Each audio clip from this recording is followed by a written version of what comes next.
नमस्कार, आप सभी का स्वागत है IQ टेस्ट एजुकेशन चैनल पर। दोस्तों, पहला वीडियो या पहला क्लास इतिहास पोर्शन से सिंधु घाटी सभ्यता हो चुका है आपका, और आज ये दूसरा क्लास है वैदिक काल या वैदिक सभ्यता।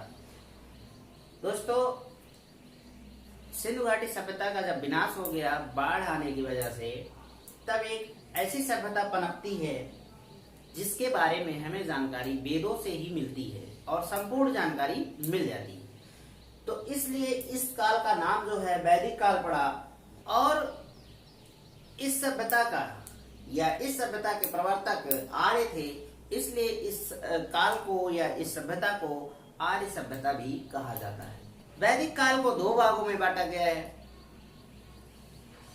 लेकिन अगर वैदिक काल के बारे में जाने कि इसका टोटल काल क्या था, तो 1500 ईसा पूर्व से लेकर 600 ईसा पूर्व के मध्य था। लेकिन वैदिक काल को दो भागों में पढ़ा जाता है, एक वैदिक काल और एक उत्तर वैदिक काल। वैदिक काल जो था 1500 से 1000 ईसा पूर्व के बीच था, और उत्तर वैदिक काल 1000 से लेकर 600 ईसा पूर्व के मध्य था। वैदिक काल के बारे में और जानकारियां कहाँ से मिलती हैं, तो पूरा तात्विक साक्ष्य से मिलता है और साहित्य से मिलता है। साहित्य मतलब वही वेद और वेद पुराण जो भी हैं, उपनिषद हैं, और पूरा तात्विक साक्ष्य क्या है जो उत्खनन में मिले हैं, उसके माध्यम से वैदिक काल के बारे में हम लोग जानते हैं। एक चीज और है कि इनके आने की जो तिथियां हैं वो काफी कंफ्यूजन है और विद्वानों में मतभेद भी है।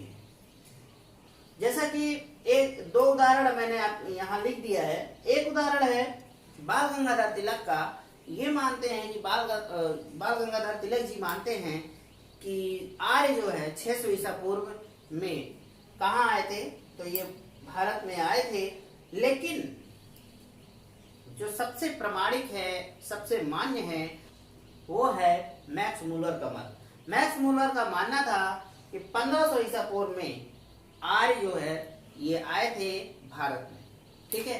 और सबसे पहले ये आके बसे कहाँ थे, तो ये सिंधु घाटी सभ्यता में ही बसे थे आर्य लोग। स्वामी दयानंद सरस्वती ने आर्यों का मूल स्थान जो है तिब्बत को माना है, ठीक है। और इसका वर्णन इन्होंने अपनी पुस्तक सत्यार्थ प्रकाश और इंडियन हिस्टोरिकल ट्रेडिशन में किया है। ये दोनों पुस्तकें बहुत ही महत्वपूर्ण हैं, इसको आप लर्न जरूर रखिएगा। आर्यों का सबसे महत्वपूर्ण कबीला क्या था, तो भरत था। कबीला क्या होता है, कबीला होता है समूह, समूह या झुंड, ठीक है। इसमें 5 कबीले थे। जो आपके संख्या पूछा जा सकता है, कौन कौन थे ये नहीं पूछा जाता है, तो ये मैं आपको नहीं बताने वाला हूं।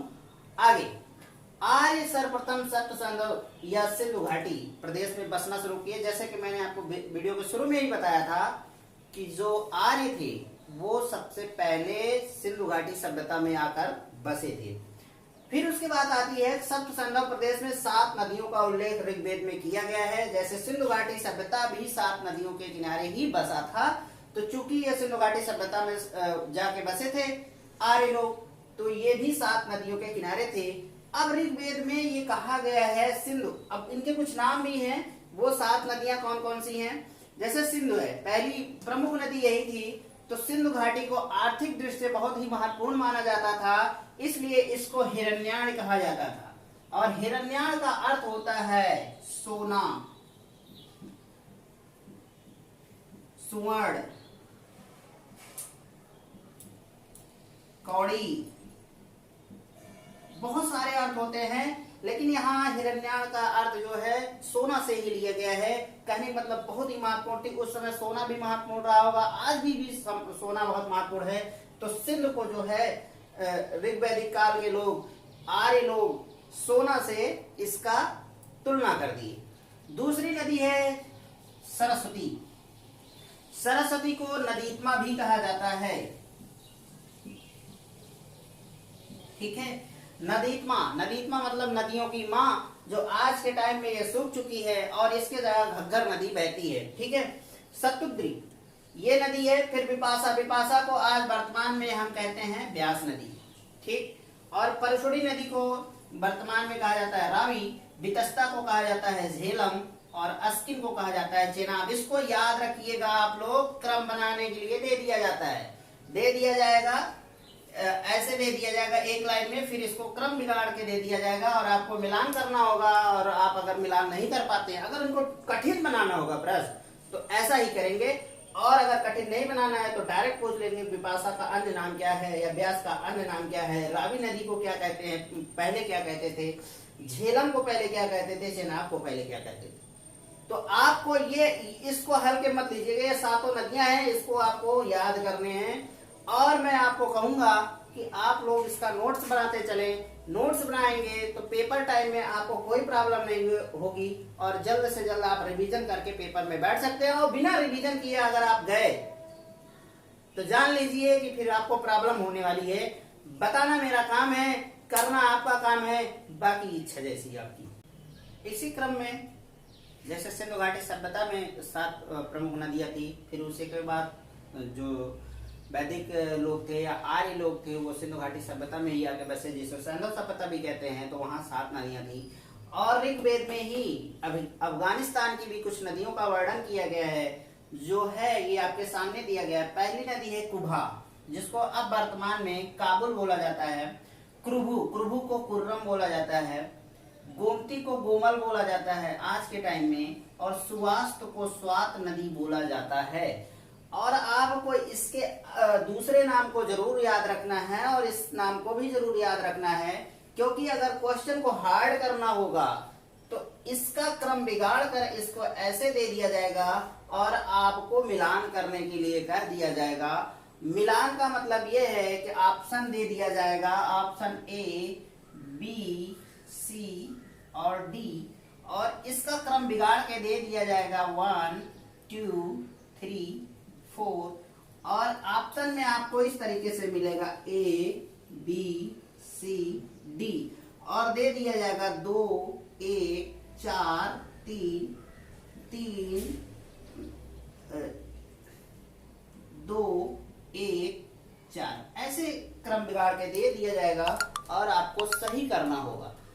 ये क्वेश्चन हार्ड हो जाएगा अगर इसका क्रम पूछ लिया गया। अगर डायरेक्ट पूछा जाता है कि गोमती का दूसरा नाम क्या था, तो गोमल है। गोमल का दूसरा नाम क्या है, तो गोमती है। कुर्रम का अन्य नाम क्या है, तो क्रुभु है। आपको ऐसे अगर पूछा जाता है तो क्वेश्चन सरल होगा। तो दोस्तों, अगर ऋग्वेद में इस तरीके के बात किया गया है, नदियों का वर्णन किया गया है, तो इससे सिद्ध होता है कि ऋग्वेद काल के लोग जो हैं, आर्य लोग जो हैं, वो अफगानिस्तान के बारे में भी जानते थे और शायद वहां रहे भी। अगली बात आती है हिमालय। हिमालय पर्वत का नाम हिमवंत इन्होंने रखा, ठीक है। हिमवंत का मतलब क्या होता है, तो हिमवंत का मतलब होता है राजा।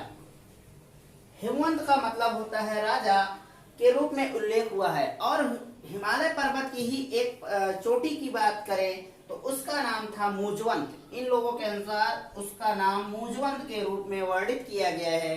मुजवंत पर्वत पर ही एक खास पदार्थ मिलता था जिसे बोलते हैं सोमरस।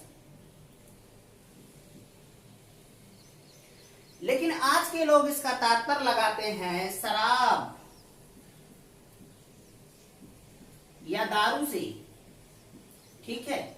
लेकिन ये शराब या दारू नहीं थी सोमरस। ये एक ऐसा पदार्थ था जिससे पीने के बाद आदमी को मदहोशी छा जाती थी। लेकिन आज का शराब की तरह नहीं होता था कि जहरीली हो और आदमी मरे, तो ऐसा कुछ नहीं होता था। और ये ऋग्वेद में, मैं आपको बता दूं कि ऋग्वेद में शराब को गलत बताया गया है, ठीक है। और ये मदिरा है, न कि सोमरस है। ये मदिरा है, ये सोमरस नहीं है। सोमरस का दूसरा मतलब होता है, सोमरस में दही भी मिलाया जाता है। जैसे कि भांग होता है तो भांग में दूध मिलाया जाता है, लेकिन क्या शराब में दूध मिलाया जाता है? नहीं मिलाया जाता है। तो आज से आप लोग इसको जान लीजिए कि सोमरस शराब नहीं था। सनातन धर्म को बर्बाद करने का और बदनाम करने का एक तरीका है कि सोमरस पीते थे। शंकर जी भांग पीते थे, ऐसा कुछ नहीं था, न वो भांग पीते थे न शराब पीते थे, वो सोमरस था। जिसका आज का बारे में सोमरस कैसे बनता है किसी को पता भी नहीं है। ऋग्वेद में 25 नदियों का उल्लेख किया गया है। सिंधु नदी सबसे प्रमुख थी, जैसा कि मैंने आपको पहले भी वीडियो में बता चुका हूं, ठीक है। और इसे हिरण्यगर्भ या हिरण्याड़ कहा गया है। और हिरण्यगर्भ या हिरण्याड़ का मतलब क्या होता है, तो इसका मतलब सोना होता है, ठीक है। सरस्वती नदी को नदीत्मा कहा गया है, जो सबसे पवित्र थी, ठीक है। नदीत्मा का मतलब होता है नदियों की माता,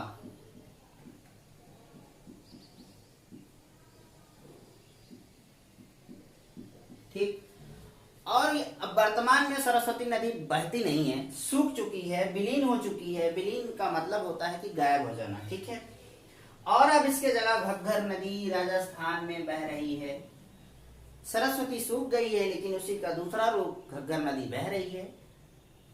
आगे की बात करते हैं तो ऋग्वेद में यमुना नदी की चर्चा 3 बार की गई है, और गंगा नदी की चर्चा, जो आज के टाइम में सबसे इंपॉर्टेंट नदी है, उसकी चर्चा सिर्फ 1 बार की गई है, ठीक है।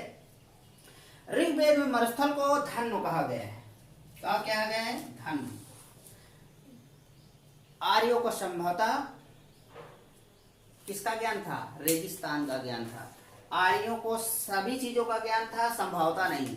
उनको ज्ञान था, किसका ज्ञान था? पहला ज्ञान था उनको हिमालय पर्वत के बारे में जानकारी थी, नदियों के बारे में जानकारी थी।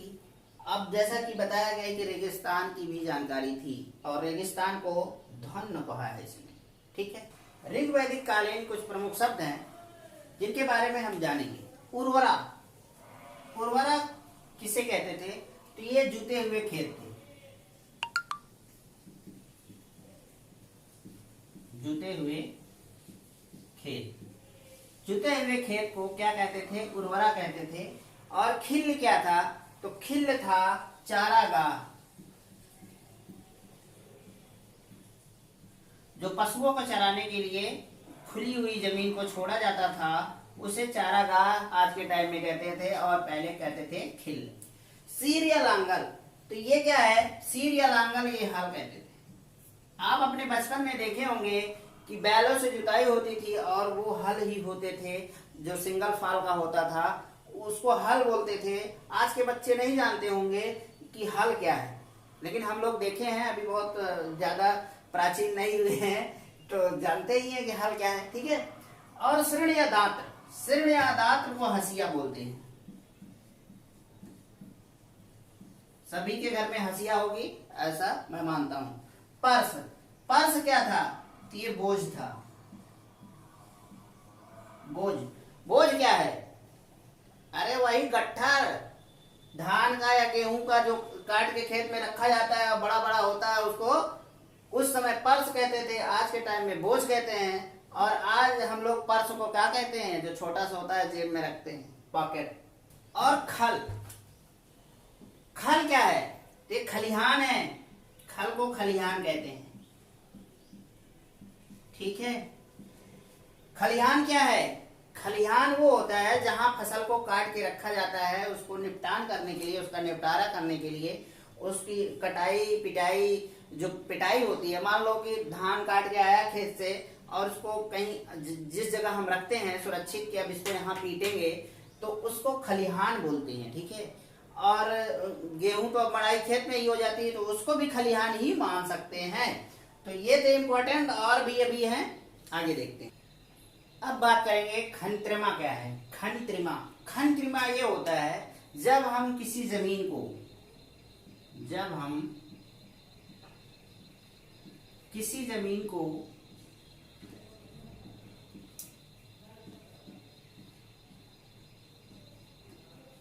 खोद कर जल प्राप्त करते हैं,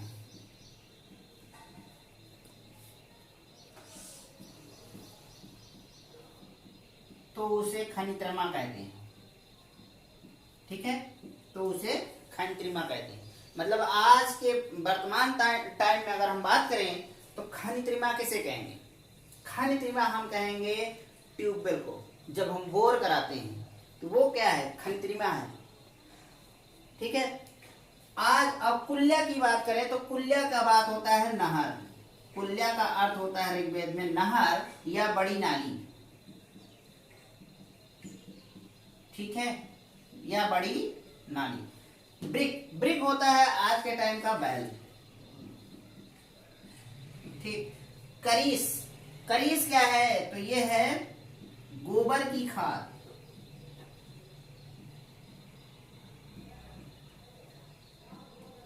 आजकल हम ऑर्गेनिक खेती की बात बहुत करते हैं। हम ही क्यों, पूरा देश करता है, पूरा विश्व करता है ऑर्गेनिक खेती के लिए। तो ऑर्गेनिक अगर खाद बनानी है तो गोबर से ही बनती है। सीता क्या है? हल चलाने पर जो नाली बनती है, जो नाली बनती है उसे हम सीता कहते हैं। ठीक है, उसे हम सीता कहते हैं। अरे भाई, जब आप लोग बचपन में देखे होंगे या फिर आज ट्रैक्टर जब चलता है, ट्रैक्टर से उतनी बढ़िया नाली नहीं बनती, लेकिन हल से बहुत बढ़िया नाली बनती थी। तो जब हल चलता था तो उसमें बीच में मिट्टी दोनों तरफ हो जाती थी और बीच में नाली टाइप की बन जाती थी, तो उसे हम लोग सीता कहते थे। ठीक है। उसदर, उसदर क्या है? तो उसदर है अनाज नापने का माप।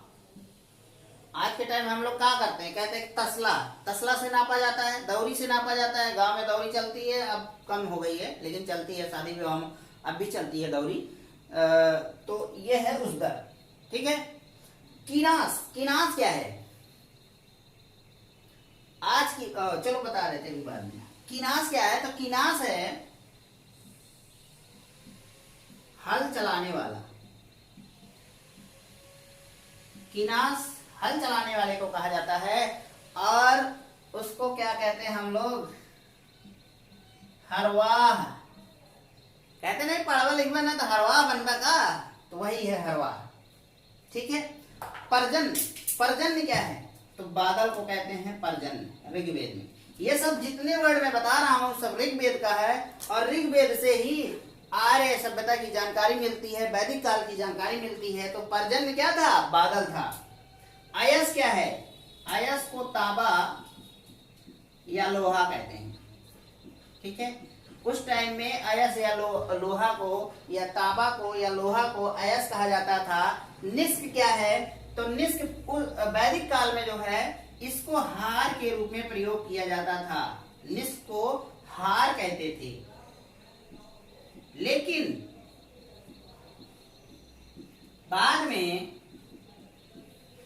इस शब्द का प्रयोग, इस शब्द का प्रयोग सिक्के के लिए भी होने लगा। सिक्के के लिए। बेकेनाट, बेकेनाट क्या है? बेकेनाट होता है सूदखोर। सूदखोर कौन होता है? सूदखोर जो पैसा देता है किसी को ब्याज पर। ठीक है। आपको जरूरत है, गांव में है, और वो एथेंटिक मतलब सरकार की तरफ से अगर वो एथेंटिक नहीं है, उसको प्रमाणित नहीं किया गया है, तो वो सूदखोर कहलाता है आज के टाइम में। और उस टाइम में बेकेनाट इसको कहा जाता था। आज अगर आज की बैंकों को देखा जाए तो वो क्या है? बेकेनाट ही तो है। ठीक है।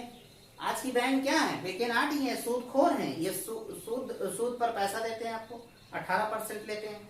और जब इनको आप अपना पैसा जमा करने जाते हैं तो कहते हैं भैया 5% में हम जमा करेंगे, आपको वो भी 10 साल 15 साल का टाइम ले देते हैं। लेकिन अगर आप बैंकों के पास लोन लेने के लिए जाते हैं, जिसको बोलते हैं सूद, तो उसको कहते हैं भैया हम आपको 18% सालाना लेंगे ब्याज। तो ये सब अंधेर तो है ही है, लेकिन ये पुराने जमाने से चला आ रहा है तो आज भी चल रहा है, तो चलने दीजिए, आगे हम लोग देखते हैं। तो इस तरह से आपका वैदिक काल समाप्त हो गया। वैदिक काल का टाइम क्या था? वैदिक काल का टाइम था 1500 ईसा पूर्व से 1000 ईसा पूर्व। ठीक है। और मैंने वीडियो की शुरुआत में बताया था कि जो वैदिक काल है दो भागों में बटा है। एक है 1500 से 1000 ईसा पूर्व और दूसरा काल क्या है 1000 से 600 ईसा पूर्व के मध्य चलता है। पहला काल जो है ये चलता है कितना, अगर 1500 से में माइनस कर देंगे तो आएगा ये कितना 500 साल। ठीक है, 500 साल आएगा। और पहला काल मतलब जो है वैदिक काल जो है 500 साल चलता है और दूसरा काल क्या है करीब 400 साल चलता है। ठीक है, तो कुल मिलाकर ये कितने साल जीवित रहा ये सभ्यता, तो कुल मिलाकर ये जीवित रहा 900 साल। कौन सभ्यता? आर्य सभ्यता 900 साल तक जीवित रही। और आज जो वर्तमान में चल रहा है तो इसका उत्तर वैदिक काल का बहुत बड़ी भूमिका है, जो वर्ण व्यवस्था है और सारी चीजें हैं तो इन्हीं से ग्रहण किया गया है, आर्य सभ्यता से ही, और इनका रूप बदल दिया गया है। बहुत सारी प्रॉब्लम है इसमें। तो चलिए अब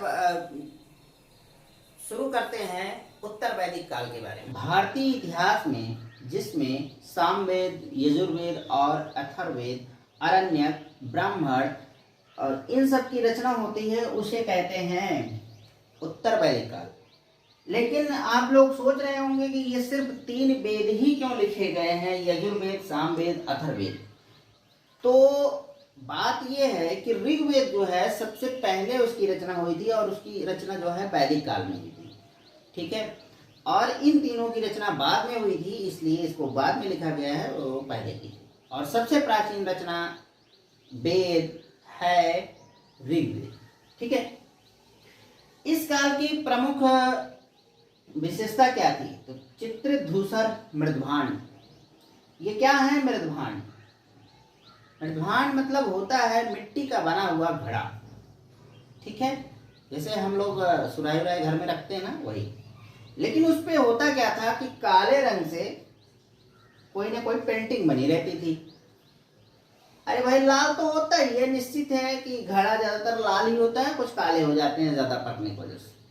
तो उसमें लाल ज्यादा आपको नहीं मायने रखता है। मेन चीज है कि इस काल में जो चित्रित धूसर थे वो बहुत ही फेमस थे और ये लोग लोहे का हथियार भी प्रयोग करने लगे थे उस समय।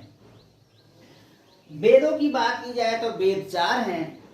ठीक है, ऋग्वेद, सामवेद, यजुर्वेद और अथर्ववेद। सबसे लास्ट में जो है अथर्ववेद को ही लिखा गया था और अथर्ववेद को जादू टोना इन सब चीजों के लिए माना जाता है, उसमें ये सब बातें दी गई हैं। और इसके रचनाकार कौन है? तो महर्षि कृष्ण द्वैपायन व्यास जी। ठीक है, इन्होंने ही महाभारत की भी रचना की जिसका नाम जय संहिता भी है। ठीक है, जैसा कि मैं बता चुका हूं कि सबसे प्राचीन वेद ऋग्वेद है। ठीक है, अब बात आती है उपनिषदों की। तो उपनिषदों की संख्या 108 है, पुराणों की महापुराणों की संख्या 18 है और वेदांत की संख्या 6 है।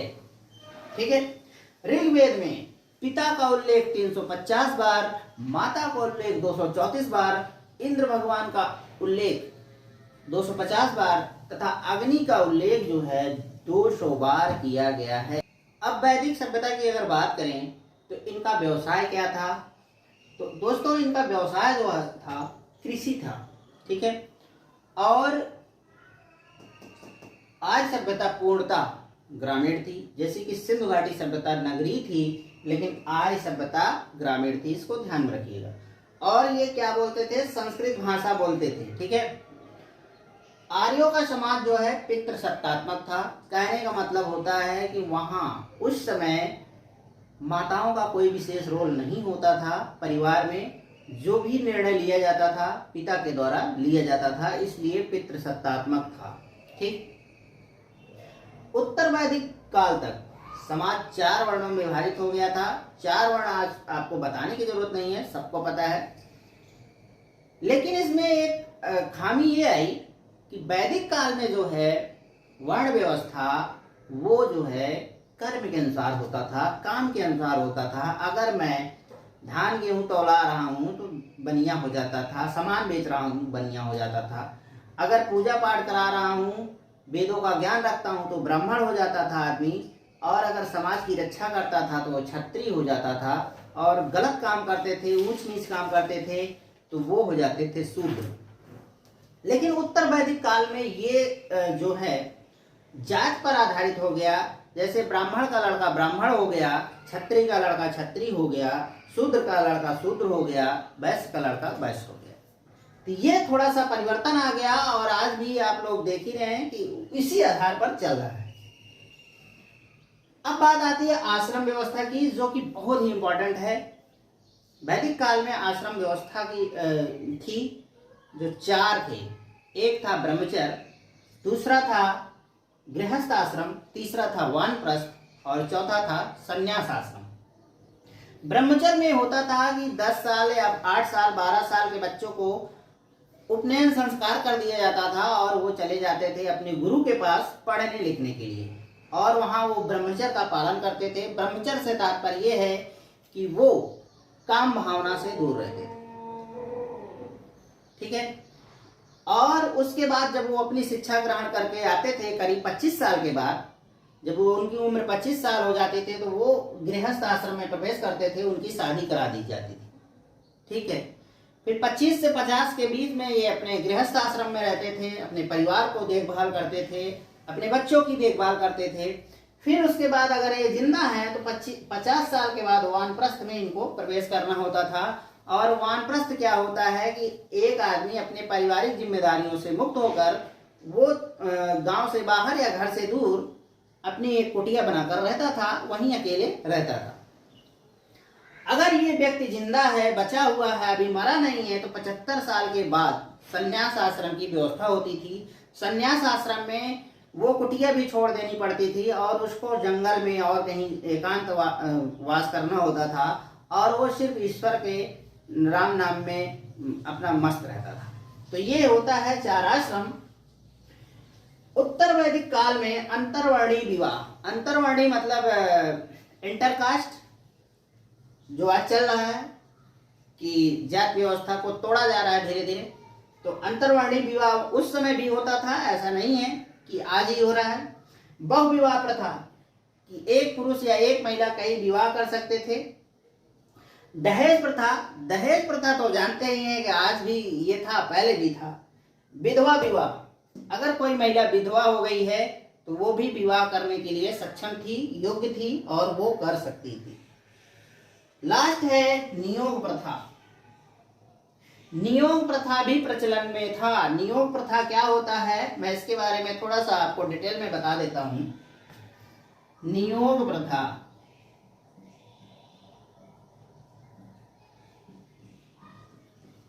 नियोग प्रथा में अगर मान लीजिए किसी महिला पुरुष की शादी होती है और उसका पति अचानक ही मृत्यु को प्राप्त कर जाता है और उस महिला के पास कोई बच्चे नहीं हैं, कोई बच्चे नहीं है, परिवार को चलाने के लिए कोई नहीं है, अगली पीढ़ी चलाने के लिए कोई नहीं है, तो क्या किया जाता था, इसमें महिला का पति का जो भाई छोटा होता था, देवर जिसे कहते हैं, उसके साथ उसको संतान उत्पन्न करने की अनुमति दी जाती थी। ये मनुस्मृति में लिखा गया है। और अगर देवर भी नहीं है तो किसी नजदीकी रिश्तेदार से ये काम कराया जाता था। लेकिन इसकी भी एक सीमा थी, कम से कम 1 बच्चा और अधिकतम 2 बच्चा। ये नहीं कि फ्री का मिल गया तो लगे रहें 8-10 पैदा कर दें, ऐसा कुछ नहीं था। ये सिर्फ वंश को चलाने की एक प्रक्रिया थी।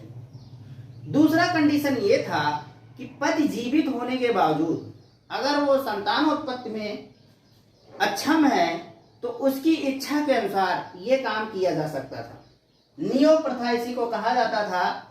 और आज के टाइम में आप सभी जानते हैं वर्तमान में क्या चल रहा है, IVF काफी अच्छे से काम कर रहा है। IVF अस्पतालों में ये आसानी से उपलब्ध है। जो निसंतान माता पिता हैं, इसके द्वारा माँ बाप वो अपने आप को बना सकते हैं, पिता बन सकते हैं, माँ बन सकते हैं, तो ये थी नियोग प्रथा। अब बात करेंगे उत्तर वैदिक काल में प्रमुख पशु कौन थे।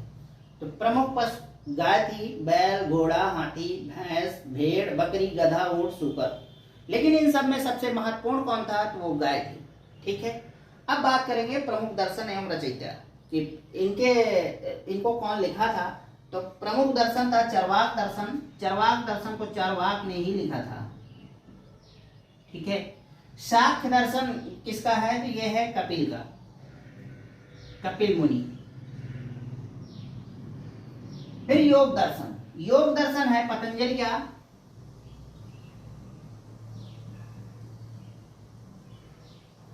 जिनके नाम पर आज बाबा रामदेव करोड़पति अरबपति बन गए हैं। तो ये है योग दर्शन, देन है पतंजलि जी का। न्याय दर्शन किसने दिया था, तो गौतम ने दिया था। पूर्व मीमांसा, पूर्व मीमांसा जो है जैमिनी ने दिया था।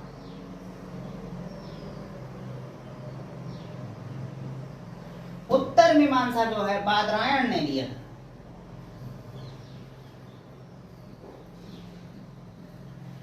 और वैशेषिक दर्शन उलूक या कड़ाद ने दिया था।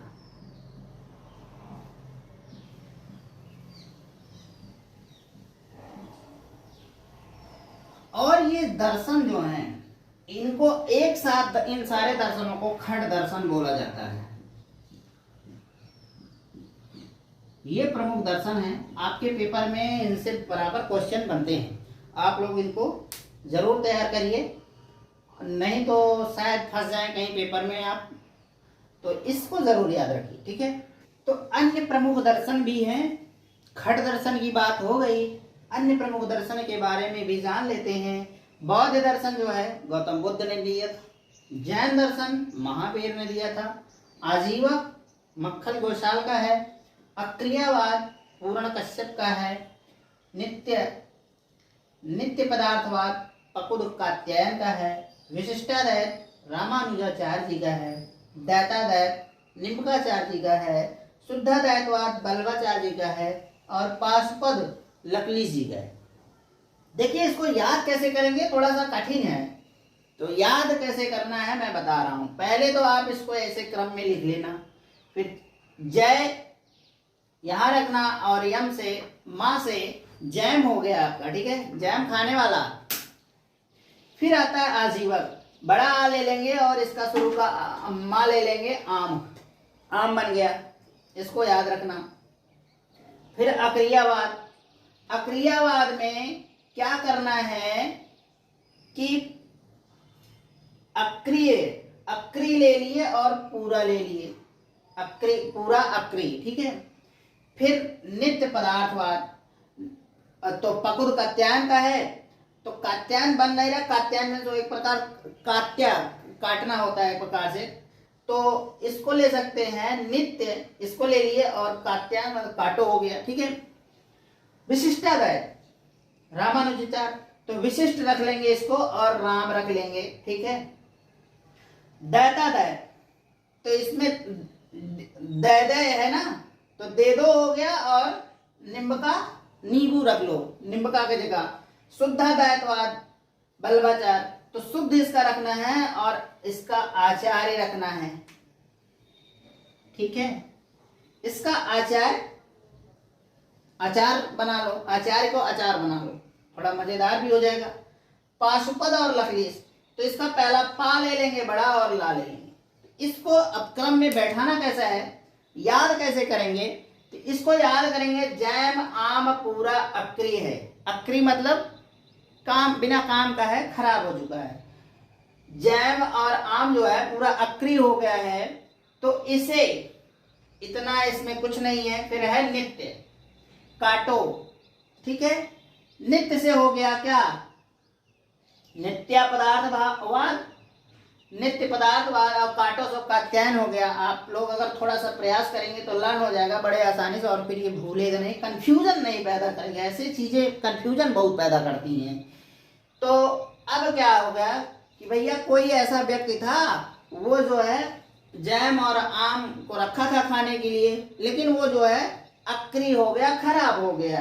तो अब गुस्सा करा, इसे रोज काटो। नित्य मतलब रोज काटो, इनको रोज काटो, गुस्सा लग गई उसको। फिर कहता है हे विशिष्ट रामपाल, रामपाल में बस जोड़ दिया हूं क्योंकि पाल यहाँ बन रहा है और आपको याद हो जाएगा श्री रामचंद्र जी विशिष्ट हैं और पाल मीन्स राजा भी होता है।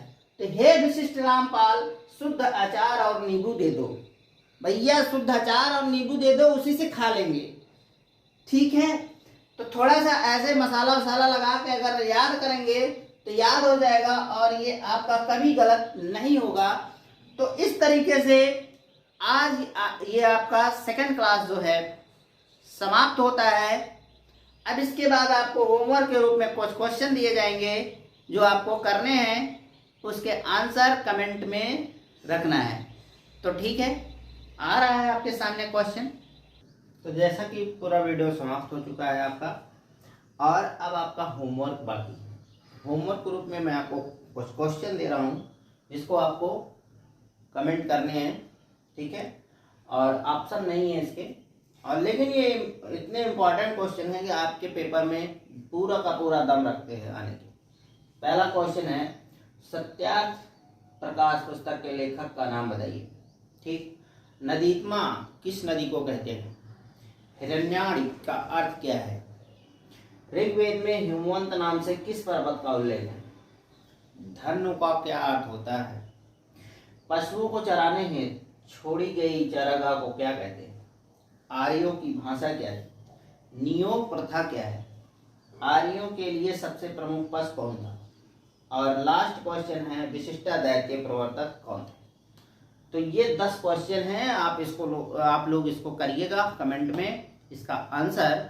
और बहुत ही जल्द मैं आपका तीसरी क्लास लेके उपस्थित हूँगा आपके सामने। और तब तक के लिए नमस्कार। लेकिन जाने से पहले आप चैनल को ज़रूर सब्सक्राइब करिए अगर आपको पीईटी की तैयारी करनी है।